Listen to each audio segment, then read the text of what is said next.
Gulf ഫോക്കസിലേക്ക് വിശദമായി. സൗദിയിൽ ഇന്ന് 1402 പേർക്ക് കോവിഡ് സ്ഥിരീകരിച്ചു. 35 പേർ കൂടി മരിച്ചു. രാജ്യത്തെ ആകെ രോഗബാധിതർ 2,84,000. മരണസംഖ്യ 3,055. 36 ലക്ഷത്തിലേറെ സാമ്പിളുകൾ ഇതുവരെ പരിശോധിച്ചു. 1402 പുതിയ കോവിഡ് കേസുകളും 1775 രോഗമുക്തിയും 35 മരണവുമാണ് സൗദിയിൽ ഇന്ന് റിപ്പോർട്ട് ചെയ്തത്. കോവിഡ് കേസുകളുടെ എണ്ണം 2,84,226 രോഗമുക്തി നേടിയവരുടെ എണ്ണം 2,47,089 മരണസംഖ്യ 3,055 വർദ്ധിച്ചു. 34,082 ആക്റ്റീവ് കേസുകളാണുള്ളത്. ഇതിൽ 1,992 പേർ തീവ്രപരിചരണ വിഭാഗത്തിലാണ്. 55,566 സാമ്പിളുകൾ 24 മണിക്കൂറിനിടെ പരിശോധിച്ച ആകെ സാമ്പിളുകൾ ഇതോടെ 36,35,705 മക്കയിൽ 9, ജിദ്ദയിൽ 6, ഹുഫൂഫിൽ 5, റിയാദിലും ദമാമിലും 2 വീതവും Medina, Buraidah, Taif, Al Baha, മഹായിൽ, അഹദുറുഫൈദ, മുബറസ്, Unaizah, Sabiya, Abu അരീഷ്, വാദി ദവാസിർ എന്നിവിടങ്ങളിൽ ഓരോന്ന് വീതവും മരണം ഇന്ന് റിപ്പോർട്ട് ചെയ്തു. ഇന്ന് സ്ഥിരീകരിച്ച കോവിഡ് കേസുകളുടെ പ്രവിശ്യ തിരിച്ചുള്ള കണക്കുകൾ ഇങ്ങനെയാണ്. മക്ക പ്രവിശ്യ 249, കിഴക്കൻ പ്രവിശ്യ 243, Riyadh 203, Asir 199, Qassim 128, Jizan 88, ഹായിൽ 77, നിജറാൻ 64, Medina 60, Al Baha 42, Tabuk 27, വടക്കൻ അതിർത്തി 15, അൽജൂഫ് 7. റിയാദ് നഗരത്തിൽ 93, മക്ക നഗരത്തിൽ 73, ജിദ്ദയിൽ 71, ദമാമിൽ 46, മദീനയിൽ 35 കോവിഡ് കേസുകൾ ഇന്ന് റിപ്പോർട്ട് ചെയ്തു. ജലീൽ കണമകലം, 24 ജിദ്ദ. സൗദിയിലെ ദമാമിൽ കോവിഡ് ബാധിച്ച ഒരു മലയാളി കൂടി മരിച്ചു. തിരുവനന്തപുരം നെടുമങ്ങാട് പാലോട് പെരിഞ്ഞമല സ്വദേശിയായ അബ്ദുൽ ഖാദറാണ് മരിച്ചത്. 59 വയസ്സായിരുന്നു. ഒരാഴ്ച മുൻപ് ശ്വാസതടസ്സം അനുഭവപ്പെട്ടതിനെ തുടർന്ന് ദമാം സെൻട്രൽ ആശുപത്രിയിൽ തീവ്രപരിചരണ വിഭാഗത്തിൽ പ്രവേശിപ്പിച്ചിരുന്നു. UAE-ൽ 239 പേർക്ക് കോവിഡ് സ്ഥിരീകരിച്ചു. ഖത്തറിൽ 287, ഒമാനിൽ 427 പേർക്കുമാണ് രോഗം സ്ഥിരീകരിച്ചത്. UAE-ൽ നിന്ന് 239 പേർക്ക് കൂടി കോവിഡ് സ്ഥിരീകരിച്ചു. ഇതോടെ രാജ്യത്ത് വൈറസ് ബാധിച്ചവരുടെ എണ്ണം 61,845 ഒരു മരണം എന്ന് റിപ്പോർട്ട് ചെയ്തതോടെ മരണസംഖ്യ 354 354 പേർ സുഖം പ്രാപിച്ചതായും UAE ആരോഗ്യ പ്രതിരോധ മന്ത്രാലയം അറിയിച്ചു. ഇതോടെ വൈറസ് ബാധയിൽ നിന്നും 55,739 പേരാണ് രോഗമുക്തി നേടിയത്. 50,729 COVID-19 പരിശോധനകളാണ് രാജ്യത്ത് കഴിഞ്ഞ ദിവസം നടത്തിയത്. UAE-ൽ നിലവിൽ 5,752 പേരാണ് കോവിഡ് ബാധിച്ച് ചികിത്സയിലുള്ളത്. ഖത്തറിൽ നിന്ന് 287 പേർക്ക് കൂടി വൈറസ് സ്ഥിരീകരിച്ചതോടെ വൈറസ് ബാധിച്ചവരുടെ ആകെ എണ്ണം 1,12,092 ഉയർന്നു. കഴിഞ്ഞ 24 മണിക്കൂറിൽ ഖത്തറിൽ ഒരു മരണവും റിപ്പോർട്ട് ചെയ്തില്ല. രാജ്യത്ത് 178 പേരാണ് ഇതുവരെ കോവിഡ് ബാധിച്ച് മരിച്ചിരിക്കുന്നത്. 292 പേർ സുഖം പ്രാപിച്ചതായും ഇതോടെ രോഗമുക്തി നേടിയവരുടെ എണ്ണം 1,08,831 ആയതായും ഖത്തർ ആരോഗ്യ മന്ത്രാലയം അറിയിച്ചു. 3,083 പേരാണ് നിലവിൽ കോവിഡ് ബാധിച്ച് ഖത്തറിൽ ചികിത്സയിലുള്ളത്. കഴിഞ്ഞ 24 മണിക്കൂറിൽ 2,921 പരിശോധനകളാണ് രാജ്യത്ത് നടത്തിയത്. അതേസമയം ഒമാനിൽ നിന്ന് 427 പേർക്ക് കൂടി കോവിഡ് സ്ഥിരീകരിച്ചു. വൈറസ് ബാധിച്ചവരുടെ എണ്ണം 80,713 ഉയർന്നു. 4 മരണമാണ് ഒമാനിൽ നിന്ന് റിപ്പോർട്ട് ചെയ്തത്. മരണസംഖ്യ ഇതോടെ 492 1,107 പേർ സുഖം പ്രാപിച്ചതായും ഒമാൻ ആരോഗ്യ മന്ത്രാലയം അറിയിച്ചു. രോഗമുക്തി നേടിയവരുടെ എണ്ണം 70,910 ഉയർന്നു. കഴിഞ്ഞ 24 മണിക്കൂറിൽ 879 COVID-19 പരിശോധനകളാണ് ഒമാനിൽ നടത്തിയത്. ഐശ്വര്യ, 24 ദുബായ്. കുവൈത്തിൽ കോവിഡ് ബാധിച്ചവരുടെ എണ്ണം 70,000 കടന്നു. 620 പേർക്കാണ് ഇന്ന് രോഗം സ്ഥിരീകരിച്ചത്. 469 പേരാണ് ഇതുവരെ കോവിഡ് ബാധിച്ച് മരിച്ചത്. കുവൈറ്റിൽ കഴിഞ്ഞ 24 മണിക്കൂറിനുള്ളിൽ 620 പേർക്ക് കൂടി വൈറസ് ബാധ സ്ഥിരീകരിച്ചു. രാജ്യത്ത് ഇതോടെ വൈറസ് ബാധിച്ചവരുടെ ആകെ എണ്ണം 70,045 രോഗബാധ മൂലം ഒരു മരണം കൂടി ഇന്ന് രേഖപ്പെടുത്തി. ഇതോടെ വൈറസ് ബാധിച്ച് 54 മലയാളികളടക്കം മരിച്ചവരുടെ എണ്ണം 469 ഉയർന്നു. ഇന്ന് രോഗബാധ രേഖപ്പെടുത്തിയ 620 പേരിൽ 423 പേർ സ്വദേശികളും 197 പേർ വിദേശികളുമാണ്. കഴിഞ്ഞ 24 മണിക്കൂറിനുള്ളിൽ 740 പേർ രോഗമുക്തരായി. രാജ്യത്ത് ഇതോടെ രോഗമുക്തി നേടിയവരുടെ ആകെ എണ്ണം 61,610 നിലവിൽ 7,966 പേരാണ് ചികിത്സയിലുള്ളത്. ഇതിൽ 127 പേരാണ് തീവ്രപരിചരണ വിഭാഗത്തിലുള്ളത്. അതേസമയം മാർച്ച് 13 മുൻപ് മന്ത്രാലയം നൽകിയ തൊഴിൽ വിസ, കുടുംബ വിസ, ടൂറിസ്റ്റ് വിസ എന്നീ എല്ലാ വിസകളും റദ്ദാക്കിയതായി ആഭ്യന്തര മന്ത്രാലയം അറിയിച്ചു. നേരത്തെ വിസ ലഭിച്ചവർക്ക് നടപടിക്രമങ്ങൾ പൂർത്തിയാക്കിയിട്ടും രാജ്യത്തേക്ക് പ്രവേശിക്കാൻ കഴിയാത്ത സാഹചര്യം ഉള്ളതിനാലാണ് വിസകൾ റദ്ദാക്കിയത്. കോവിഡ് സ്ഥിതിഗതികൾ വിലയിരുത്തിയ ശേഷം വരും ദിവസങ്ങളിൽ പുതിയ വിസ അപേക്ഷിക്കാനുള്ള മാനദണ്ഡങ്ങൾ അധികൃതർ ഉടൻ പ്രഖ്യാപിക്കുമെന്നും മന്ത്രാലയ വൃത്തങ്ങൾ അറിയിച്ചു. 24 കുവൈറ്റ്. ബഹ്റൈനിൽ കോവിഡ് ബാധിച്ച് 2 പേർ കൂടി മരിച്ചു. ഇതോടെ രാജ്യത്തെ മരണസംഖ്യ 156 ആയി. പുതിയതായി 382 പേർക്ക് കൂടി കോവിഡ് സ്ഥിരീകരിച്ചു. ഇവരിൽ 149 പേർ പ്രവാസികളാണ്. 224 പേർക്ക് സമ്പർക്കത്തിലൂടെയും 9 പേർക്ക് യാത്രയിലൂടെയുമാണ് രോഗം പകർന്നത്. 241 പേർ സുഖം പ്രാപിച്ചതായും ആരോഗ്യ മന്ത്രാലയം അറിയിച്ചു. UAE പൗരന്മാർക്കിടയിൽ കോവിഡ് കേസുകളിൽ 30% വർധനവുണ്ടായതായി ആരോഗ്യ മന്ത്രാലയം. കോവിഡ് പ്രതിരോധ മാർഗനിർദ്ദേശങ്ങൾ ഏവരും പാലിക്കണമെന്ന് ആരോഗ്യമന്ത്രി. കോവിഡ് മുൻകരുതൽ നടപടികളിൽ അലംഭാവമുണ്ടായതിനാൽ UAE പൗരന്മാർക്കിടയിൽ COVID-19 കേസുകളിൽ 30% വർധനവുണ്ടായതായി ആരോഗ്യമന്ത്രി പറഞ്ഞു. കുടുംബ സന്ദർശനങ്ങളും സാമൂഹിക സമ്മേളനങ്ങളും ഉൾപ്പെടെയുള്ള മുൻകരുതൽ നടപടികളും മാർഗനിർദ്ദേശങ്ങളും ലംഘിച്ചതിനാൽ COVID-19 കേസുകളുടെ എണ്ണത്തിൽ ഈ അടുത്ത ദിവസങ്ങളിൽ 30% വർധനവുണ്ടായിട്ടുണ്ട്. ചിലർ നടത്തുന്ന ഒത്തുകൂടലുകളും സംഘം ചേരലുകളുമാണ് കേസുകൾ വീണ്ടും കൂടാൻ കാരണമായത്. ചിലർ മുൻകരുതൽ സ്വീകരിക്കാത്തതും പ്രതിരോധ നിർദ്ദേശങ്ങൾ അവഗണിക്കുന്നതും കേസുകളുടെ വർധനയ്ക്ക് കാരണമാകുന്നുവെന്ന് ആരോഗ്യ പ്രതിരോധ മന്ത്രി അബ്ദുൾ റഹ്മാൻ അൽ ഒവൈസ് പറഞ്ഞു. ഇന്ന് വൈകുന്നേരം നടന്ന പ്രത്യേക പത്രസമ്മേളനത്തിലാണ് അദ്ദേഹം ഇക്കാര്യം അറിയിച്ചത്. കുടുംബങ്ങളെ സംരക്ഷിക്കാനുള്ള ഉത്തരവാദിത്തം ഓരോരുത്തരും കാണിക്കണം. സന്ദർശനങ്ങൾ പ്രത്യേകിച്ച് പ്രായമായവർക്കും വിട്ടുമാറാത്ത രോഗമുള്ളവർക്കും വലിയ അപകടമുണ്ടാക്കുമെന്നും ഓരോരുത്തരും മനസ്സിലാക്കണം. മുൻകരുതൽ നടപടികൾ തുടർന്നും നടപ്പാക്കണമെന്നും എല്ലാവർക്കും സാധാരണ ജീവിതത്തിലേക്ക് മടങ്ങിവരാൻ വേണ്ടി ഏവരും ഒരുമിച്ച് പ്രവർത്തിക്കണമെന്നും അദ്ദേഹം അഭ്യർത്ഥിച്ചു. ജാഗ്രത കൈവിട്ടാൽ ഇനി വരും ദിവസങ്ങളിൽ അതിന്റെ പ്രത്യാഘാതങ്ങൾ നേരിടേണ്ടി വരുമെന്നും അദ്ദേഹം ഓർമ്മിപ്പിച്ചു. ഐശ്വര്യ, 24 ദുബായ്. UAE-യിലെ കോവിഡ് വാക്സിൻ 3ാം ഘട്ട ക്ലിനിക്കൽ പരീക്ഷണം പുരോഗമിക്കുന്നു. പരീക്ഷണങ്ങളിൽ പങ്കെടുക്കാൻ ആഗ്രഹിക്കുന്നവർക്കായി അബുദാബിക്ക് പുറത്തുള്ള ആദ്യ കേന്ദ്രം ഷാർജയിൽ തുറക്കുന്നു. അബുദാബി ആസ്ഥാനമായുള്ള G42 ഹെൽത്ത് കെയറും സിനോഫാമും ചേർന്ന് വികസിപ്പിച്ചെടുത്ത കോവിഡ് വാക്സിന്റെ 3ാം ഘട്ട പരീക്ഷണം UAE-യിൽ പുരോഗമിക്കുകയാണ്. 3ാം ഘട്ട പരീക്ഷണങ്ങളിൽ 5000 സന്നദ്ധ പ്രവർത്തകരിലാണ് ഇപ്പോൾ വാക്സിൻ നൽകിയിരിക്കുന്നത്. 80 രാജ്യങ്ങളിൽ നിന്നുള്ളവർക്കാണ് വാക്സിൻ ഡോസ് നൽകിയത്. വാക്സിൻ പരീക്ഷണങ്ങൾക്ക് രജിസ്റ്റർ ചെയ്യുന്നതിനും സ്ക്രീൻ ചെയ്യുന്നതിനും പരിശോധനയ്ക്കുമായി അബുദാബിക്ക് പുറത്ത് ആദ്യത്തെ കേന്ദ്രം തുറന്നു.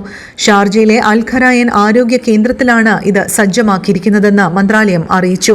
അബുദാബി ആരോഗ്യ വകുപ്പ്, Abu Dhabi health services company, G42 health care എന്നിവയുടെ സഹകരണത്തോടെയാണ് ഈ നീക്കം.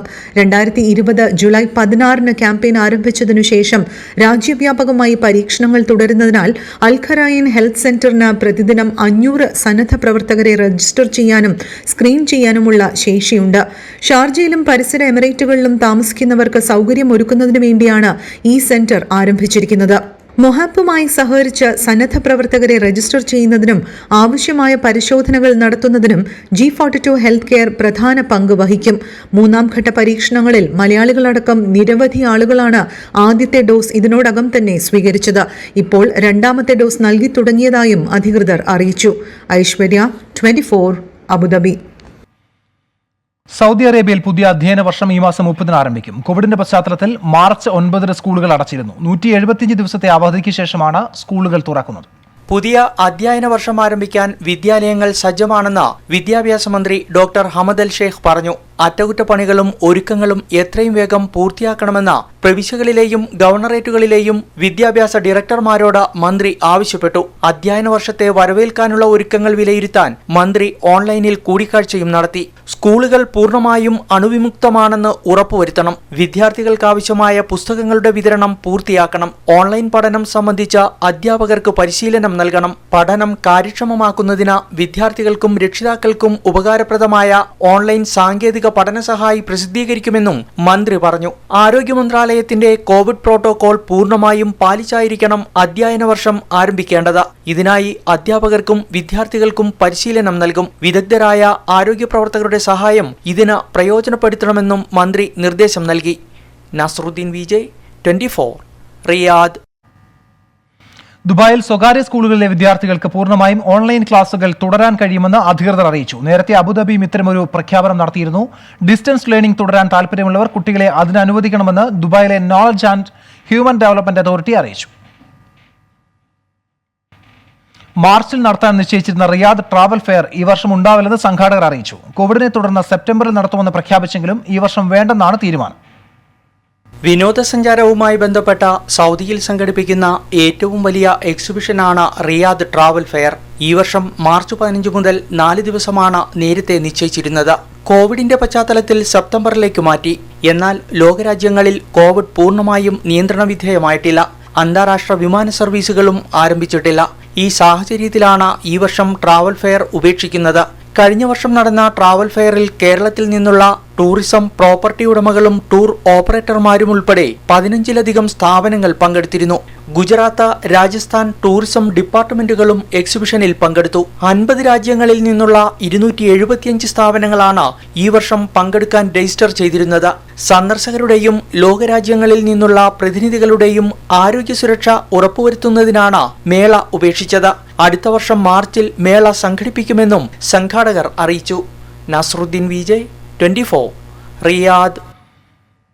സൗദിയിൽ മരിക്കുന്ന മലയാളികളുടെ മൃതദേഹം കേരളത്തിൽ എത്തിക്കുന്നതിന് കാലതാമസം നേരിടുന്നതായി പരാതി. എംബാം സർട്ടിഫിക്കറ്റ് നേരത്തെ ഹാജരാക്കണമെന്നാണ് കേന്ദ്ര സർക്കാരിന്റെ നിർദ്ദേശം. ഇതാണ് മൃതദേഹം സ്വീകരിക്കുന്ന എയർപോർട്ടുകളിൽ നിന്ന് അനുമതി ലഭിക്കാത്തതിന് കാരണമെന്ന് സാമൂഹ്യ പ്രവർത്തകർ പറയുന്നു. ആഴ്ചയിൽ 5ലേറെ മൃതദേഹങ്ങളാണ് കേരളത്തിലെ എയർപോർട്ടുകളിൽ എത്തുന്നത്. കോവിഡ് കാലത്ത് വിമാന സർവീസ് നിലച്ചതോടെ വൈറസ് ബാധിതരല്ലാത്തവരുടെ മൃതദേഹങ്ങൾ പോലും ബന്ധുക്കൾക്ക് അന്തിമോപചാരം അർപ്പിക്കാൻ കഴിഞ്ഞിരുന്നില്ല. ദുബായ് വഴി കേരളത്തിലേക്കുള്ള കാർഗോ വിമാനങ്ങളിലാണ് ഇപ്പോൾ മൃതദേഹം അയക്കുന്നത്. എന്നാൽ മൃതദേഹം സ്വീകരിക്കുന്നതിന് തയ്യാറാണെന്ന അറിയിപ്പ് എയർപോർട്ട് അധികൃതരിൽ നിന്ന് ലഭിക്കണമെങ്കിൽ എംബാം സർട്ടിഫിക്കറ്റ് ഹാജരാക്കണമെന്നാവശ്യപ്പെടുന്നുണ്ടെന്ന് Riyadh KMCC welfare wing chairman Siddique Thuvoor പറഞ്ഞു. റിയാദിലെ സാഹചര്യം അനുസരിച്ച് എയർലൈൻസിലെ അപ്രൂവൽ ലഭിച്ച് ഇന്ത്യയിലെ എയർപോർട്ടിൽ നിന്ന് അപ്രൂവൽ കിട്ടിയ ശേഷം കിങ് ഖാലിദ് ഇന്റർനാഷണൽ എയർപോർട്ട് റിയാദിൽ നിന്ന് അപ്രൂവൽ ലഭിച്ച് ഫ്ലൈറ്റിന്റെ ഡീറ്റെയിൽസ് എല്ലാം അറിഞ്ഞതിന് ശേഷം മാത്രമാണ് എംബാം ചെയ്യുന്നത്. എംബാം ചെയ്തതിനു ശേഷമാണ് എംബാം സർട്ടിഫിക്കറ്റ് ലഭിക്കുന്നത്. ഇത് ഡെഡ് ബോഡി ഡിപ്പാർച്ചർ ആവുന്നതിന്റെ ഏതാനും മണിക്കൂർക്ക് മുമ്പ് മാത്രമാണ് എംബാം ചെയ്യുന്നത്. എയർലൈൻസിൽ നിന്ന് അപ്രൂവൽ ലഭിക്കാതെ എംബാം ചെയ്യാനാവുന്നില്ല. അതേസമയം തന്നെ നാട്ടിലെ എയർപോർട്ടുമായിട്ട് ബന്ധപ്പെട്ടപ്പോൾ നമുക്ക് അറിയാൻ കഴിഞ്ഞത് എംബാം സർട്ടിഫിക്കറ്റ് ഇല്ലാതെ അപ്രൂവൽ നൽകാനാവില്ല എന്നുള്ളതാണ്. മൃതദേഹം നാട്ടിലെത്തിക്കുന്നതിന് മുമ്പ് എംബാം സർട്ടിഫിക്കറ്റിന്റെ കോപ്പിയും മൃതദേഹത്തോടൊപ്പം ഒറിജിനലും ഹാജരാക്കാൻ കഴിയും. ഈ വ്യവസ്ഥ അംഗീകരിച്ച എയർപോർട്ടുകൾ അനുമതി നൽകണം. സ്വീകരിക്കുന്ന എയർപോർട്ടിൽ നിന്ന് അനുമതി ലഭിക്കുന്നതിന് മുമ്പ് എംബാം ചെയ്യാൻ കഴിയില്ല. അതുകൊണ്ട് തന്നെ എംബാം സർട്ടിഫിക്കറ്റിന്റെ പേരിൽ എയർപോർട്ടുകൾ തടസ്സം ഉന്നയിക്കുന്നത് ഒഴിവാക്കണം. ഇതിന് സംസ്ഥാന സർക്കാർ ഇടപെടണമെന്നും സാമൂഹ്യ പ്രവർത്തകർ ആവശ്യപ്പെട്ടു. നസ്രുദ്ദീൻ വിജയ്, 24, റിയാദ്.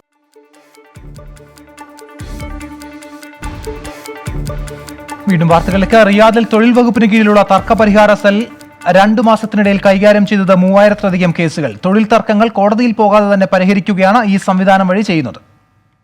തൊഴിൽ തർക്കങ്ങൾക്ക് പെട്ടെന്ന് പരിഹാരം കാണുന്നതിന്റെ ഭാഗമായാണ് മാനവ വിഭവശേഷി മന്ത്രാലയത്തിന് കീഴിൽ തർക്ക പരിഹാര സെൽ ആരംഭിച്ചത്. കഴിഞ്ഞ 2 മാസത്തിനിടയിൽ മാത്രം റിയാദിൽ 3000-ലധികം കേസുകൾ കൈകാര്യം ചെയ്തു. ശമ്പള കുടിശ്ശിക ഇനത്തിലും മറ്റുമായി 50 ലക്ഷത്തിലേറെ റിയാൽ ഇതുവഴി തൊഴിലാളികൾക്ക് ലഭിച്ചതായും മന്ത്രാലയം അറിയിച്ചു. കോവിഡ് വ്യാപനത്തിന്റെ പശ്ചാത്തലത്തിൽ ഓൺലൈൻ വഴിയാണ് കേസുമായി ബന്ധപ്പെട്ടവരുമായുള്ള ചർച്ചകൾ നടക്കുന്നത്. തൊഴിൽ കോടതികളിൽ കേസുകളുടെ എണ്ണം വർദ്ധിച്ചതും കേസുകൾക്ക് പരിഹാരം കാണുന്നതിന് കാലതാമസം വരുന്നതും കാരണമാണ് മന്ത്രാലയത്തിന് കീഴിൽ തർക്ക പരിഹാര സെൽ ആരംഭിച്ചത്. തൊഴിലാളികളുടെയും തൊഴിലുടമകളുടെയും അവകാശങ്ങൾ സംരക്ഷിക്കാനും തർക്കങ്ങളിൽ പെട്ടെന്ന് പരിഹാരം കാണാനും ഇതുവഴി സാധിക്കും. HRSD.gov.sa എന്ന മന്ത്രാലയത്തിന്റെ വെബ്സൈറ്റ് വഴി പരാതി നൽകാൻ സാധിക്കും. അറബ്, ഇംഗ്ലീഷ്, ഉറുദു ഭാഷകളിൽ വെബ്സൈറ്റിൽ വിവരങ്ങൾ ലഭ്യമാണ്. മന്ത്രാലയത്തിന് കീഴിലെ തർക്ക പരിഹാര സെല്ലിന് പരിഹാരം കാണാനാകാത്ത കേസുകൾ ലേബർ കോടതിക്ക് കൈമാറും. ജലീൽ കണമകലം, 24, ജിദ്ദ. ഓരോ രാജ്യങ്ങളുടെയും യഥാർത്ഥ യാത്രാരേഖകളുടെ സ്ഥിരീകരണത്തിനായുള്ള ഡിജിറ്റൽ ശേഖരണ പ്ലാറ്റ്ഫോം GDRFA ദുബായ് ഉദ്ഘാടനം ചെയ്തു. ഇതുമൂലം UAE-യിലേക്കുള്ള അനധികൃത കടന്നുകയറ്റം പൂർണ്ണമായും തടയുന്നതിന് അധികൃതർക്ക് സാധിക്കും. രാജ്യത്തിന്റെ അതിർത്തി സുരക്ഷ കൂടുതൽ മെച്ചപ്പെടുത്തുന്നതിനും ദുബായ് സർക്കാരിന്റെ ഡിജിറ്റൽ പരിവർത്തനങ്ങളിൽ കൂടുതൽ നവീനത കൈവരിക്കുന്നതിനും ലക്ഷ്യമിട്ടാണ് GDRFA ദുബായ് ഡോക്യുമെന്റ് സിസ്റ്റത്തിന് തുടക്കം കുറിച്ചിരിക്കുന്നത്. പുതിയ ഡിജിറ്റൽ ശേഖരണം മുഖേന കൃത്രിമ രേഖകൾ ഉപയോഗിച്ച് രാജ്യത്ത് പ്രവേശിക്കുന്നത് തടയാനും ഇത്തരത്തിലുള്ള വ്യാജന്മാരെ അതിവേഗം കണ്ടെത്താനും സർക്കാർ സംവിധാനങ്ങൾക്ക് സാധിക്കും. ഈ സംവിധാനത്തിൽ ലോകത്തിലെ എല്ലാ രാജ്യങ്ങളുടെയും യഥാർത്ഥ യാത്രാരേഖകളുടെ ഡിജിറ്റൽ പകർപ്പുകൾ ശേഖരിച്ചിട്ടുണ്ട്. അതുകൊണ്ട് തന്നെ അനധികൃതമായ കടന്നുകയറ്റം തടയുന്നതിന് സഹായിക്കും. ദുബായിൽ നടന്ന ചടങ്ങിൽ Dubai immigration deputy director major general Ubaid bin Suroor ഈ ഡിജിറ്റൽ സംവിധാനത്തിന്റെ ഉദ്ഘാടനം നിർവഹിച്ചു. യാത്രാരേഖകൾ സ്ഥിരീകരിക്കുന്നതിനും വ്യാജരേഖകൾ കണ്ടെത്തുന്നതിനുമുള്ള അത്യാധുനിക പ്ലാറ്റ്ഫോമാണ് ഇതെന്ന് അദ്ദേഹം പറഞ്ഞു. ഈ മേഖലകളിൽ GDRFAയുടെ പ്രവർത്തനങ്ങൾ കൂടുതൽ മെച്ചപ്പെടുത്തി രാജ്യത്തിന്റെ സുരക്ഷാ സ്ഥാനം ശക്തിപ്പെടുത്തുന്നതിന്റെ ഭാഗമായി നൂതന പരിഹാരങ്ങൾ സ്വീകരിക്കുന്നതിനുള്ള ശ്രമങ്ങൾ വകുപ്പ് തുടരുകയാണെന്നും അദ്ദേഹം വ്യക്തമാക്കി. സിസ്റ്റത്തിന്റെ വിശദാംശങ്ങളെക്കുറിച്ചും പ്രവർത്തന രീതികളെക്കുറിച്ചും ഉദ്ഘാടന ചടങ്ങിൽ അധികൃതർ വിശദീകരിച്ചു. ദുബായ് വിമാനത്താവളത്തിലുള്ള ഡോക്യുമെന്റ് ഇൻസ്പെക്ഷൻ സെന്ററിന്റെ പ്രവർത്തനങ്ങളും മറ്റ് പദ്ധതികളും അവതരിപ്പിച്ചു. Arun Parattu, 24 Dubai. Indian social forum Kuwait Kerala chapter Kuwait central blood ബാങ്കിന്റെ സഹകരണത്തോടെ രക്തദാന ക്യാമ്പ് സംഘടിപ്പിക്കും. ഓഗസ്റ്റ് 7 കുവൈറ്റ് സമയം ഉച്ചയ്ക്ക് 1 മണി മുതൽ വൈകിട്ട് 6 വരെ ജാബരിയ സെൻട്രൽ ബ്ലഡ് ബാങ്കിലാണ് ക്യാമ്പ് ക്രമീകരിച്ചിരിക്കുന്നത്. കോവിഡ് പശ്ചാത്തലത്തിൽ രക്തം ആവശ്യമുള്ള രോഗികൾ കൂടി വരുന്നത് കണക്കിലെടുത്താണ് ക്യാമ്പ് സംഘടിപ്പിച്ചിരിക്കുന്നത്. യുഎയിലെ പല മേഖലകളിലും ഇന്നും മഴ ലഭിച്ചു. Sharjah, Al Ain, Ras al Khaimah, Abu Dhabi എന്നീ എമിറേറ്റുകളിലെ ചില മേഖലകളിലാണ് മഴ പെയ്തത്. ദുബായ് അലൈൻ റോഡിൽ ശക്തമായ മഴ പെയ്തു എന്നാണ് റിപ്പോർട്ടുകൾ. മോശം കാലാവസ്ഥയിൽ പുറത്തിറങ്ങുന്നവർ ജാഗ്രത പാലിക്കണമെന്ന് ദേശീയ കാലാവസ്ഥാ നിരീക്ഷണ കേന്ദ്രം അറിയിച്ചു. ലബനൻ തലസ്ഥാനമായ ബെയ്റൂട്ട് നഗരത്തിൽ പ്രഖ്യാപിച്ച അടിയന്തരാവസ്ഥ ഇപ്പോഴും തുടരുകയാണ്. സർക്കാരിന്റെ അലംഭാവമാണ് സ്ഫോടനത്തിലേക്ക് നയിച്ചതെന്ന ആക്ഷേപം ശക്തമാകുന്നതായും റിപ്പോർട്ടുകളുണ്ട്. 24-ന് വേണ്ടി ഏറ്റവും പുതിയ വിവരങ്ങൾ പങ്കുവയ്ക്കുകയാണ് ബെയ്റൂട്ടിൽ നിന്ന് Abdulla. Lebanon, a country on the brink of collapse, was struck with the biggest obstacle this nation has ever seen. On August 4th, a massive explosion tore through the city of Beirut, resulting in complete destruction of this beautiful city. The explosion took place near Beirut's port and central district. Till now, there have been around 137 reported deaths and 5,000 injured in the blast. In addition, a striking 300,000 people have been displaced from their homes as a result of the damages sustained by the blow. To understand the size of this eruption, the explosion was felt in Cyprus, 150 miles away from the city of Beirut. The cause of the blast is still unclear. However, it is clear that 3,000 tons of ammonium nitrate were stored in the port and might have caused the explosion to have such devastating effects. There is currently an ongoing investigation to indicate the origin of this catastrophe. Sources can confirm that there have been multiple requests to remove this dangerous cargo from the port, yet to no result. The citizens of Lebanon have really come together to show their support and help families in need. Multiple rescue efforts have been launched as well. Lebanon തലസ്ഥാനമായ ബെയ്റൂട്ടിലുണ്ടായ സ്ഫോടനത്തിൽ മരിച്ചവരുടെ എണ്ണം 137ആയി. 5000-ലധികം പേർക്ക് പരിക്കേറ്റു. കാണാതായവർക്കായുള്ള തിരച്ചിൽ ഇപ്പോഴും തുടരുകയാണ്. സ്ഫോടനം തകർത്തെറിഞ്ഞ ബെയ്റൂട്ടിൽ നിന്നെത്തുന്നത് അതിദാരുണമായ ദൃശ്യങ്ങളാണ്.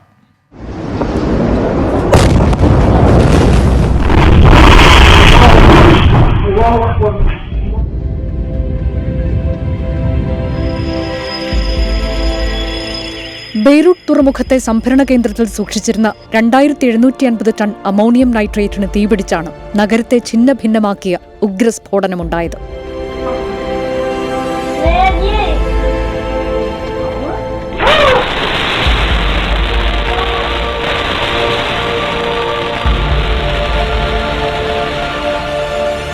നിമിഷനേരം കൊണ്ടില്ലാതായത് ഒരു ജനത കാലങ്ങൾ കൊണ്ട് പടുത്തുയർത്തിയ നഗരവും ജീവിതവും.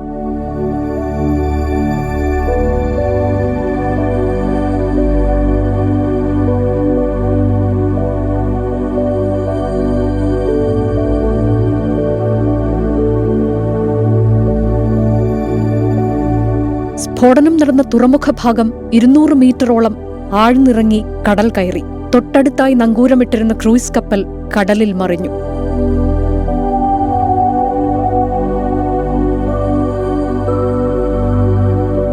മണവാട്ടിയായി അണിഞ്ഞൊരുങ്ങി ഫോട്ടോയ്ക്ക് പോസ്റ്റ് ചെയ്യുകയായിരുന്നു ഇസ്ര സെബ്ലാനി.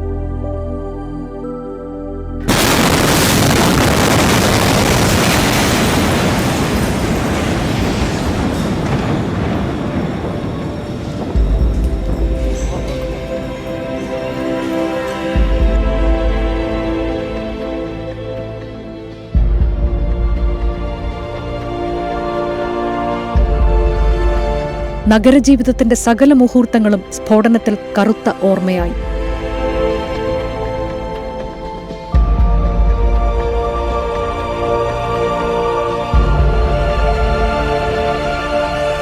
പതിറ്റാണ്ടുകൾ നീണ്ട ആഭ്യന്തര യുദ്ധം, ഇസ്രയേലുമായി തുടരുന്ന തർക്കങ്ങൾ, സാമ്പത്തിക തകർച്ച, നിരവധി പ്രതിസന്ധികളെ ഒരേ സമയം നേരിടുന്ന ലെബനനുമേൽ ഇടുത്തിയായാണ് പുതിയ ദുരന്തം എത്തിയിരിക്കുന്നത്.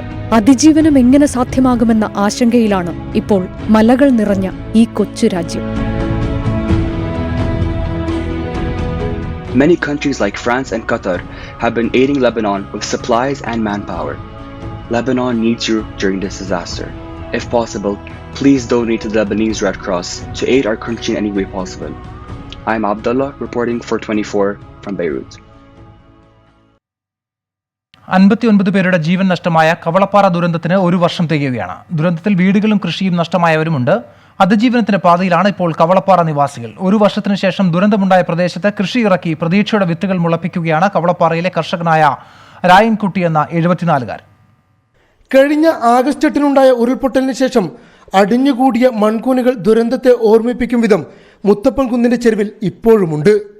കർഷകനായ ചാക്കിരി രായൻകുട്ടിയുടെ ഒരേക്കറിലധികം വരുന്ന കൃഷിഭൂമിയുമുണ്ട് ഈ മൺകൂനുകൾക്കടിയിൽ. അതിൽ തിങ്ങി നിറഞ്ഞു നിന്നിരുന്ന വിളകളും മകന്റെ ഇരുനില വീടും ദുരന്തത്തിൽ നഷ്ടമായി. വിയർത്തുണ്ടാക്കിയ സമ്പാദ്യങ്ങളെല്ലാം നഷ്ടമായെങ്കിലും തലനാരിഴയ്ക്ക് പ്രിയപ്പെട്ടവരുടെ ജീവൻ ലഭിച്ച ആശ്വാസത്തിലാണ് രായൻകുട്ടി. 6 സെന്റ് സ്ഥലം കൊടുത്തത് വീട് കയറ്റി. ഇനി എൻ്റെ വീടുണ്ടായിരുന്നു, വീട് പോയി. അതിനൊന്നും എടുക്കാനും കിട്ടിയിട്ടില്ല. അപ്പം ജീവൻ കിട്ടിയെന്ന് മാത്രം. ഒരാണ്ട് പിന്നിടുമ്പോൾ ദുരന്തഭൂമിയിൽ വേദനിക്കുന്ന ഓർമ്മകളെ കുഴിച്ചുമൂടി അതിജീവനത്തിന്റെ പുതിയ വിളവിറക്കുകയാണ് രായൻകുട്ടി എന്ന കർഷകൻ. ആരും സഹായിച്ചല്ല. ഞാൻ ഇത് ഓല് നിരത്തി തരാമെന്ന് പഞ്ചായത്ത് നിരത്തി തരാമെന്ന് പറഞ്ഞിരുന്നു. അതൊന്നും ഓല വരുന്നൊരു ഇതും കാണാനല്ല. പിന്നെ മേലെ പേരെ അവിടെ ഞാൻ ഇരിക്കുമ്പോൾ ഇവിടെ കാടും മുടിച്ച് കാണി കുത്തിർക്കാൻ ഈ കുട്ടികളെ കുത്തിർക്കാൻ കഴിയില്ല. അതിൻ്റെ പേരിൽ ഞാൻ എന്ത് വന്നാലും വേണ്ടില്ല വിചാരിച്ചുകൊണ്ട് ഞാൻ വണ്ടി വിളിച്ച് കാണി നിരത്തിച്ചാണ്. സ്വന്തം ചിലവിൽ മണ്ണ് നിരപ്പാക്കിയാണ് കൃഷി ഇറക്കിയത്. ദുരന്തഭൂമിയെ വീണ്ടും ഹരിതാപമാക്കി മാറ്റണമെന്നാണ് രായൻകുട്ടിയുടെ ആഗ്രഹം. ഇതിനായി അധികൃതർ വാഗ്ദാനം ചെയ്തതുപോലെ അടിഞ്ഞുകൂടിയ മണ്ണ് നിരപ്പാക്കി തരണമെന്ന് ഈ കർഷകൻ അഭ്യർത്ഥിക്കുന്നു. മുത്തപ്പൻകുന്നിൻ്റെ മുകളിൽ നിന്നും ആശങ്കയുടെ കാർമേഘങ്ങൾ ഇനിയും ഒഴിഞ്ഞു മാറിയിട്ടില്ല. എങ്കിലും അതേ ദുരന്തഭൂമിയിൽ പച്ചപ്പിൻ്റെയും പ്രതീക്ഷയുടെയും പുതുനാമ്പുകൾ മുളപ്പിക്കുകയാണ് രായൻകുട്ടിയെപ്പോലെയുള്ള ഇവിടുത്തെ കവളപ്പാറയിലെ കർഷകർ. ക്യാമറാമാൻ സഞ്ജയ് ഇക്ബാലിനൊപ്പം അഷ്കർ അലി, 24 മലപ്പുറം. ബൈക്ക് അപകടത്തെ തുടർന്ന് തിരുവനന്തപുരം മെഡിക്കൽ കോളേജ് ആശുപത്രിയിൽ ചികിത്സയിലായിരുന്ന മാധ്യമപ്രവർത്തകൻ എസ് ശ്രീകാന്ത് അന്തരിച്ചു. സുപ്രഭാതം ദിനപത്രത്തിന്റെ ഫോട്ടോഗ്രാഫറായിരുന്നു. ജൂലൈ 31 രാത്രി ചാക്കയിൽ വെച്ചുണ്ടായ ബൈക്ക് അപകടത്തിൽ ഗുരുതരമായി പരിക്കേറ്റ ശ്രീകാന്ത് മെഡിക്കൽ കോളേജിൽ അതിതീവ്ര പരിചരണ വിഭാഗത്തിൽ ചികിത്സയിലായിരുന്നു. വൈകുന്നേരം 8:45 മരണം സംഭവിച്ചു.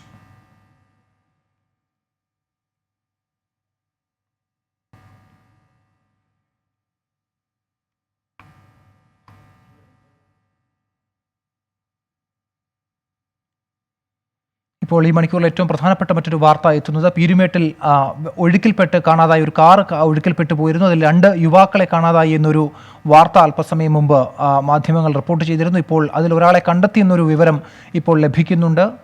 എബിൻ ജോസ് ഉണ്ട് വിശദാംശങ്ങളുമായി. എബിൻ, എന്താണ് ഇപ്പോൾ ലഭിക്കുന്ന വിവരം? നല്ലതണ്ണിയിൽ ഒഴുക്കിൽപ്പെട്ട് കാണാതായ ഒരാളുടെ മൃതദേഹം ലഭിച്ചിട്ടുണ്ട്. നീണ്ട നേരം തെരച്ചിലിനൊടുവിലാണ് ഇപ്പോൾ ഒരാളുടെ മൃതദേഹം കണ്ടെത്തിയത്. നല്ലതണ്ടി സ്വദേശിയായ മാർട്ടിന്റെ മൃതദേഹമാണ് ഇപ്പോൾ കണ്ടെത്തിയിരിക്കുന്നത്. നേരത്തെ NDRF ടീം അടക്കം ഇവിടെ എത്തി തിരച്ചിൽ നടത്തിയതിനൊടുവിലാണ് ഇദ്ദേഹത്തിന്റെ മൃതദേഹം കണ്ടെത്തിയത്. ഒരാൾക്കായുള്ള തെരച്ചിൽ തുടരുകയാണ്. അനീഷ് എന്ന ആളുടെ മൃതദേഹത്തിനായുള്ള തെരച്ചിൽ ഇപ്പോൾ നടന്നുകൊണ്ടിരിക്കുകയാണ്. വൈകുന്നേരത്തോടു കൂടിയാണ് ഇരുവരും ഇവിടെ ഒഴുക്കിൽപ്പെട്ടത്. ഇവര് കാറിലായിരുന്നു ഇതിനെ ആ സമയത്താണ് ഒഴുക്കിൽപ്പെട്ടത് എന്നാണ് ഇപ്പോൾ ലഭിക്കുന്ന വിവരം. ഏതായാലും NDRF ടീമും ഫയർഫോഴ്സ് ടീമും അടക്കമുള്ളവർ ഇപ്പോൾ തെരച്ചിൽ തുടരുകയാണ്. ഈ പ്രതികൂലമായ കാലാവസ്ഥ കാരണം അപ്പോൾ തന്നെ അവിടെ കറണ്ട് ഇല്ലാത്ത കാരണം അല്പം മുമ്പ് തെരച്ചിൽ നിർത്തിവെച്ചു എന്നുള്ള വിവരങ്ങൾ ലഭിച്ചിരുന്നു. അത്തരത്തിലുള്ള പ്രശ്നങ്ങളൊക്കെ പരിഹരിച്ച് തെരച്ചിൽ പുനരാരംഭിച്ചിട്ടുണ്ടോ? രണ്ടാമതുള്ള ആൾക്ക് വേണ്ടിയുള്ള തിരച്ചിൽ ഇപ്പോൾ തുടരുകയാണോ? രണ്ടാമതുള്ള ആൾക്കായുള്ള തിരച്ചിൽ തുടരുകയാണ്. നേരത്തെ അവിടെ വൈദ്യുതി തടസ്സം നേരിട്ടിരുന്നു. ഈ പ്രശ്നങ്ങളെല്ലാം പരിഹരിച്ചുകൊണ്ടുള്ള ഒരു തിരച്ചിലാണ് ഇപ്പോൾ നടന്നുകൊണ്ടിരിക്കുന്നത്. NDRF ടീം നേരത്തെ തന്നെ ഇടുക്കിയിൽ നിന്ന് പുറപ്പെട്ട് ഇവിടെ എത്തിയിരുന്നു. ഗതാഗത തടസ്സം ഉൾപ്പെടെ നേരിടുന്ന ഒരു സാഹചര്യമുണ്ട്. വഴിയിൽ ഉൾപ്പെടെ മണ്ണിടിഞ്ഞ് വീണ ഒരു സാഹചര്യങ്ങൾ ഉണ്ടായിരുന്നു. ഇതെല്ലാം മറികടന്നുകൊണ്ടാണ് ഇപ്പോൾ NDRF ടീം അവിടെ എത്തി തിരച്ചിൽ നടത്തുന്നത്. ഇപ്പോൾ മാർട്ടിൻ എന്ന് പറയുന്ന ആളുടെ മൃതദേഹമാണ് ലഭിച്ചിരിക്കുന്നത്. കൂടെ ഉണ്ടായിരുന്ന അനീഷിന് വേണ്ടിയുള്ള തിരച്ചിൽ തുടരുകയാണ്. നല്ല ഒഴുക്കുണ്ടായിരുന്നതുകൊണ്ട് തന്നെയാണ് ആദ്യഘട്ടത്തിൽ ഈ തിരച്ചിലിന് പ്രതിസന്ധി നേരിട്ടിരുന്നത്. എന്നാൽ ഇപ്പോൾ NDRF ടീം കൂടി സ്ഥലത്തെത്തിയതോടുകൂടി തിരച്ചിൽ ഊർജിതമാക്കിയിട്ടുണ്ട്. അതിനുശേഷമാണ് ഇപ്പോൾ മാർട്ടിൻ എന്ന ആളുടെ മൃതദേഹം കണ്ടെത്തിയത്. എബിൻ ജോസാണ് വിശദാംശങ്ങൾ നൽകിയത്. ഇടുക്കി പീരുമേട്ടിൽ കാണാതായ ഒരാളുടെ മൃതദേഹം ഇപ്പോൾ കണ്ടെത്തിയിരിക്കുകയാണ്. 2 പേരെയാണ് കാണാതായത്. ഒരു പാർക്ക് ചെയ്തിരുന്നൊരു വാഹനം ഒഴുകിപ്പോവുകയായിരുന്നു. ഒഴുകിപ്പോയതിനു ശേഷം രണ്ടുപേരെ കാണാതായി എന്നുള്ള വിവരമാണ് ലഭിച്ചിരുന്നത്. എന്നാൽ ഇപ്പോൾ അതിൽ ഒരാളുടെ മൃതദേഹം കണ്ടെത്തിയിരിക്കുന്നു എന്നുള്ള വാർത്ത കൂടി ഇടുക്കിയിലെ പീരുമേട്ടിൽ നിന്ന് ഇപ്പോൾ ഏറ്റവും ഒടുവിലായി ലഭിക്കുന്നു. രണ്ടാമതായി കാണാതായ രണ്ടാമന് വേണ്ടിയുള്ള തെരച്ചിൽ ഇപ്പോഴും തുടരുകയാണ്. മാർട്ടിൻ എന്നയാളാണ്, നല്ലതണ്ണി സ്വദേശിയായ മാർട്ടിൻ എന്നയാളാണ് ഇപ്പോൾ മൃതദേഹം ലഭിച്ചിരിക്കുന്നത്. രണ്ടാമത് അനീഷ് എന്നയാൾക്ക് വേണ്ടിയുള്ള തെരച്ചിൽ ഇപ്പോഴും തുടരുകയാണ്. NDRF സംഘം അടക്കം ഇപ്പോൾ പീരുമേട്ടിൽ എത്തിയിട്ടുണ്ട്. ഈ അപകടം നടന്ന സ്ഥലത്ത് എത്തിയിട്ടുണ്ട്. ഉരുൾപൊട്ടലുണ്ടായി, വളരെ ശക്തമായ മലവെള്ളപ്പാച്ചിൽ, വലിയ വെള്ളപ്പാച്ചിലുണ്ടായിട്ട് ആ പ്രദേശത്തേക്ക് വെള്ളം കുത്തിയൊഴുകിയെത്തുന്ന ഒരു അവസ്ഥയാണ് ഉണ്ടായത്. ആ സമയത്താണ് അവിടെ പാർക്ക് ചെയ്തിരുന്ന കാറ് ഒഴുകിപ്പോയത്. എന്നാൽ അവിടെ വൈദ്യുതി തടസ്സപ്പെട്ടതും ഒപ്പം തന്നെ ശക്തമായ മഴയും തെരച്ചിലിന് ഈ രക്ഷാപ്രവർത്തനത്തിനൊക്കെ വളരെയധികം തടസ്സം സൃഷ്ടിച്ചിരുന്നു. എന്നാൽ ഇപ്പോൾ ഏറ്റവും ഒടുവിലായി ലഭിക്കുന്ന വിവരമനുസരിച്ച് അതിൽ ഒരാളുടെ മൃതദേഹം ലഭിച്ചിരിക്കുന്നു. NDRF സംഘം അടക്കമുള്ളവർ സ്ഥലത്തെത്തി തിരച്ചിൽ പുരോഗമിക്കുകയാണ്, തിരച്ചിൽ തുടരുകയാണ്. ഈ സമീപത്തുള്ള വെള്ളച്ചാട്ടത്തിലേക്ക് ഈ വാഹനം ഒഴുകിപ്പോകാനുള്ള സാധ്യതയും അല്പസമയം മുമ്പ് പറഞ്ഞിരുന്നു. ജില്ലാ കളക്ടർ ഒപ്പം തന്നെ ജില്ലാ പോലീസ് മേധാവി അടക്കമുള്ളവർ 24നോട് സംസാരിച്ചപ്പോൾ അത്തരത്തിൽ രക്ഷാപ്രവർത്തനം തുടരുകയാണ്. മറ്റ് തടസ്സങ്ങളൊക്കെ നീക്കി രക്ഷാപ്രവർത്തനം പുരോഗമിക്കുന്നു എന്നുള്ള വിവരങ്ങൾ തന്നെയാണ് അവരും പങ്കുവച്ചത്. ഇപ്പോൾ ഇടുക്കിയിൽ നിന്നും 24ന്റെ പ്രതിനിധി എബിൻ ജോസ് റിപ്പോർട്ട് ചെയ്യുന്നു. അത്തരത്തിലുള്ള വിവരങ്ങൾ തന്നെയാണ്. എന്തായാലും ഒരാളുടെ മൃതദേഹം കിട്ടിയിരിക്കുകയാണ്. രണ്ടാമന് വേണ്ടിയുള്ള തിരച്ചിൽ ഇപ്പോഴും ഈ രാത്രി വൈകിയും തുടരുകയാണെന്നാണ് മനസ്സിലാക്കുന്നത്. NDRF സംഘവും സ്ഥലത്ത് എത്തിയിട്ടുണ്ട്. ഈ കടുത്ത മലവെള്ളപ്പാച്ചിലിൽ ഇത്തരത്തിലൊരു അപകടം സംഭവിക്കുകയായിരുന്നു എന്നാണ് അറിയാൻ കഴിയുന്നത്. എബിൻ ജോസ് തുടരുന്നുണ്ട് വിശദാംശങ്ങളുമായിട്ട്. എബിൻ, ഇപ്പോൾ ഒരാളുടെ മൃതദേഹം കിട്ടിയിട്ടുണ്ട്. ഈ കാറ് അല്പം അകലെയുള്ള വെള്ളച്ചാട്ടത്തിലേക്ക് ഒഴുകിപ്പോയിട്ടുണ്ടാവാം എന്നൊരു സാധ്യതയും അല്പം മുമ്പ് പറഞ്ഞിരുന്നു. അത്തരത്തിലുള്ള എന്തെങ്കിലും വിവരങ്ങൾ ഈ മണിക്കൂറിൽ, ഈ വൈകിയ വേളയിൽ ലഭിക്കുന്നുണ്ടോ? കാറോ അല്ലെങ്കിൽ കൂടെ ഉണ്ടായിരുന്ന ആളെയോ ഇതുവരെ കണ്ടെത്താൻ സാധിച്ചിട്ടില്ല. നേരത്തെ തന്നെ ഇതിനു വേണ്ടിയുള്ള തിരച്ചിൽ ആളുകളുടെ ഭാഗത്തുനിന്നുണ്ടായിരുന്നു. ആദ്യഘട്ടത്തിൽ ഫയർഫോഴ്സും പോലീസും സ്ഥലത്തെത്തിയാണ് തിരച്ചിൽ നടത്തിയിരുന്നത്. എന്നാൽ നേരത്തെ തന്നെ ശക്തമായ മഴ പ്രദേശത്തുണ്ടായിരുന്നു. അതുകൊണ്ട് തന്നെ വെള്ളത്തിന് ഒഴുക്കും കൂടുതലായിരുന്നു. ഇതെല്ലാം തന്നെ ഈ തിരച്ചിലിന് തടസ്സം സൃഷ്ടിച്ചിരുന്നു. എന്നാൽ പിന്നീട് ഇപ്പോൾ NDRF ടീം അടക്കം സ്ഥലത്തെത്തുകയും കൂടുതൽ സ്ഥലങ്ങളിലേക്ക് തിരച്ചിൽ വ്യാപിക്കുകയും ചെയ്തതിന്റെ ഭാഗമായിട്ടാണ് ഇപ്പോൾ ഒരാളുടെ മൃതദേഹം ലഭിച്ചിരിക്കുന്നത്. നല്ലതണ്ണി സ്വദേശിയായ മാർട്ടിന്റെ മൃതദേഹമാണ് ലഭിച്ചത്. ഇരുവരും, അനീഷും മാർട്ടിനും കാറിലിരിക്കുമ്പോഴാണ് ഇവർ ഒഴുക്കിൽപ്പെട്ടത് എന്നാണ് ഇപ്പോൾ ലഭിക്കുന്ന സൂചന. ഏതായാലും കാറോ കൂടെ ഉണ്ടായിരുന്ന അനീഷിനെയോ ഇതുവരെ കണ്ടെത്താൻ സാധിച്ചില്ല. അദ്ദേഹത്തിന് വേണ്ടിയിട്ടുള്ള തിരച്ചിൽ തുടരുകയാണ്. ഏതായാലും അവിടെ നേരത്തെ ശക്തമായ മഴ തുടരുന്ന ഒരു സാഹചര്യമുണ്ട്. അതുപോലെ തന്നെ വെള്ളത്തിന് നല്ല ഒഴുക്കുള്ള സ്ഥലവുമാണ്. അതുപോലെ തന്നെ ഈ ചിലപ്പോൾ ഇവിടുന്ന് ഒഴുകി തൊട്ടടുത്തുള്ള വെള്ളച്ചാട്ടത്തിന്റെ പ്രദേശത്തേക്ക് പോയിട്ടുണ്ടാവാം എന്നുള്ള സൂചന നൽകുന്നു. ഈ പ്രദേശങ്ങളെല്ലാം കേന്ദ്രീകരിച്ചുകൊണ്ട് നാട്ടുകാരും അതുപോലെ തന്നെ ഫയർഫോഴ്സും NDRF ടീമും പോലീസും ഉൾപ്പെടെയുള്ളവർ സംയുക്തമായിട്ടാണ് ഇപ്പോൾ തിരച്ചിൽ നടത്തുന്നത്. ഏതായാലും ഇത് സംബന്ധിച്ചുള്ള തൊട്ടടുത്തുള്ള വിവരങ്ങൾ അല്പസമയത്തിനകം തന്നെ ലഭിക്കുമെന്നാണ് നമ്മൾ കരുതുന്നത്. ജോൺ, എബിൻ, അവിടുന്ന് ലഭിക്കുന്ന വിവരങ്ങൾ അനുസരിച്ച് ഇപ്പോഴും ഈ ശക്തമായ മഴ പ്രദേശത്ത് തുടരുകയാണോ? മഴയ്ക്ക് എന്തെങ്കിലും തരത്തിലുള്ള ശമനം ഉണ്ടായിട്ടുണ്ടോ? മഴയ്ക്ക് അല്പം ശമനം ഉണ്ടായിട്ടുണ്ട്. എങ്കിലും വെള്ളത്തിന്റെ ഒഴുക്കിന്റെ ശക്തി കുറഞ്ഞിട്ടില്ല എന്നാണ് അവിടെ നിന്ന് ലഭിക്കുന്ന വിവരം. ഈ പ്രദേശത്ത് രാവിലെ മുതൽ ശക്തമായ മഴയുണ്ടായിരുന്നു. അതുകൊണ്ട് തന്നെയാണ് ഈ തോട് നിറഞ്ഞൊഴുകുകയും വലിയ രീതിയിലുള്ളൊരു മലവെള്ളപ്പാച്ചിൽ ഉണ്ടാവുകയും ചെയ്തത്. ഈ സാഹചര്യങ്ങളെല്ലാം തന്നെ അവിടെ നിലനിൽക്കുന്നുണ്ട്. പ്രത്യേകിച്ച് ഹൈറേഞ്ച് മേഖലയിൽ വളരെ ശക്തമായ രീതിയിൽ മഴ തുടരുന്നുണ്ട്. ഈ പീരുമേട് പ്രദേശത്തെല്ലാം തന്നെ ചിലയിടങ്ങളിൽ ഉരുൾപൊട്ടുകയും ചെയ്തിട്ടുണ്ട്. ഇതിന്റെ ഫലം എന്നോണം ഈ ചെറിയ തോടുകളിൽ ഉൾപ്പെടെ ശക്തമായ മലവെള്ളപ്പാച്ചിലാണ് ഉള്ളത്. ഈ സാഹചര്യങ്ങളെല്ലാം നിലനിൽക്കെ തന്നെയാണ് ഇപ്പോൾ ഈ തിരച്ചിൽ തുടരുന്നത്. ജോൺ, ഇടുക്കിയിൽ പീരുമേടിനടുത്ത് വെള്ളപ്പാച്ചിൽ കാണാതായ ഒരു കാറ്, 2 യുവാക്കളെ കാണാതായിരുന്നു. അതിൽ ഒരാളുടെ മൃതദേഹം ഇപ്പോൾ ലഭിച്ചിരിക്കുന്നു. രണ്ടാമനായുള്ള തിരച്ചിൽ ഇപ്പോഴും തുടരുകയാണ്. മലവെള്ളപ്പാച്ചിൽ കാണാതായ യുവാവിൻ്റെ മൃതദേഹമാണ് കിട്ടിയിരിക്കുന്നത്. നല്ലതണ്ണി സ്വദേശി മാർട്ടിൻ്റെ മൃതദേഹമാണ് ഇപ്പോൾ NDRF സംഘം അടക്കമുള്ളവർ ചേർന്ന് നടത്തിയ തിരച്ചിലിൽ കണ്ടെത്തിയിരിക്കുന്നത്. എന്നാൽ ഇനി ഒരാളുടെ മൃതദേഹം കൂടി കണ്ടെത്താനുണ്ട് എന്ന വിവരമാണ് ലഭിക്കുന്നത്. അത്തരത്തിൽ ഇനി ലഭിക്കാനുള്ള രണ്ടാമന് വേണ്ടിയുള്ള തിരച്ചിൽ ഇപ്പോഴും തുടരുകയാണ്. NDRF സംഘം പ്രദേശത്തെ ദുരന്ത നിവാരണ സംഘം അടക്കമുള്ളവർ ഈ പ്രദേശത്ത് തെരച്ചിൽ നടത്തുന്നുണ്ട്. ശക്തമായ മഴയ്ക്ക് നേരിയ ശമനം ഉണ്ടായിട്ടുണ്ട് എന്നാണ് മനസ്സിലാക്കാൻ കഴിയുന്നത്. എന്നാൽ ഈ വൈദ്യുതി തടസ്സപ്പെട്ടതടക്കമുള്ള കാര്യങ്ങളിൽ തെരച്ചിൽ അല്പസമയം തടസ്സപ്പെട്ടിരുന്നു. എന്നാൽ ഇപ്പോൾ തെരച്ചിൽ വീണ്ടും പുനരാരംഭിച്ചിട്ടുണ്ടെന്നാണ് ഏറ്റവും ഒടുവിലായി ലഭിക്കുന്ന വിവരം. ഗൾഫ് ഫോക്കസ് പൂർണ്ണമാവുകയാണ്. Good night.